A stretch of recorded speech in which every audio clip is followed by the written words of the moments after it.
সম্পাদক সকল স্যার, মাটিরাঙ্গি রক্ষাকালী মন্দিরের সম্মানিত সাধারণ সম্পাদক বাবু সমীর চন্দ্র বণিক, পাশাপাশি সিনিয়র সনাতন সমাজ কল্যাণ পরিষদের সিনিয়র সহসভাপতি বাবু সমন ভট্টা, উপস্থিত আছেন মাটিরাঙ্গি রক্ষাকালী মন্দিরের সম্মানিত সাধারণ সম্পাদক বাবু লিটন পাল, উপস্থিত আছেন সনাতন সমাজের বিভিন্ন ব্যক্তিবর্গ, আছেন আমার মন্দিরের সাধারণ সম্পাদক কৃষ্ণ দেব।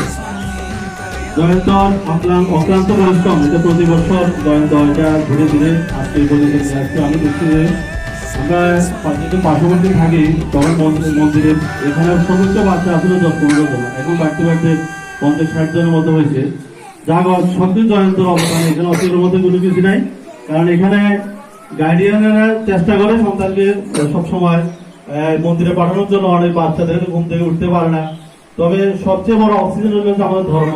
ধর্ম যদি না ধারণ থাকে আমাদের শরীরের মধ্যে, মা বাবা বলেন, ভাই বলেন, আত্মীয় বলেন, সমাজ বলেন, কারো পক্ষে ওই বাচ্চা থেকে সম্মান পাওয়ার কোনো অবস্থান থাকে না।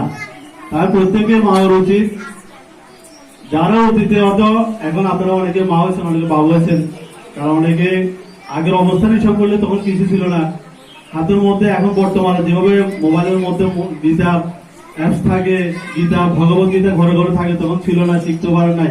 আর্থিক অনটন বিভিন্ন সমস্যা সবার ঘরে ছিল। কিন্তু এখন আমি সবার কাছে অনুরোধ করব যে আপনারা প্রত্যেকে আপনারা প্রতিদিন শুক্রবার যে টাইমটা নির্ধারণ করবে ওই টাইমে আপনার বাচ্চাকে পাঠাবেন। পাঠাইলে আপনার ছেলে অন্তত ধর্মীয় যদি আপনার গীতার পাঠ বলেন, অন্যান্য অনুষ্ঠান বলেন, প্রত্যেক কিছু না কিছু যদি রক্ষণাবেক্ষণ নিজের আয়ত্তের ভিতরে রাখতে পারে, অন্তত শ্রদ্ধাবোধটা তার থেকে আপনারা পাবেন।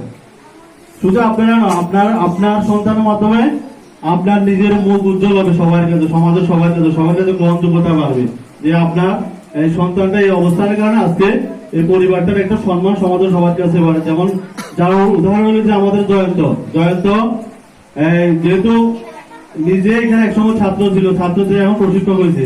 আমি আশা করবো যে এখানে আজকে যারা ছাত্র আছে আপনারা চেষ্টা করবেন যাতে জয়ন্তর মতো আপনারা 2-4টা কাজ যাতে আপনাদের মন্দির থেকে উঠতে পারেন। আর আপনাদের সবার অবগতির জন্য আমি আরেকটু বিষয়, ব্যক্তিগত বিষয় ক্লিয়ার করছি। আমি দুর্গাপূজা 2024 থেকে আমি যে মন্দিরের দায়িত্ব থেকে অব্যাহতি নিয়েছি, কিন্তু জয়ন্তর অনুরোধে আমার এই যে সত্যি কথা সার্টিফিকেট সাইন করতে হয়েছে আমার। জয়ন্ত আমাকে বলে যে কাকা আপনি এটাতে এবার সাইন করে দেন। আমি বললাম যে আমি যদি দায়িত্ব নাই আমি তো সাইন করবো না। বললে যে না আপনি এবার করে থাকেন, এরপর আপনি থাকলে থাকেন, না থাকলে নাই।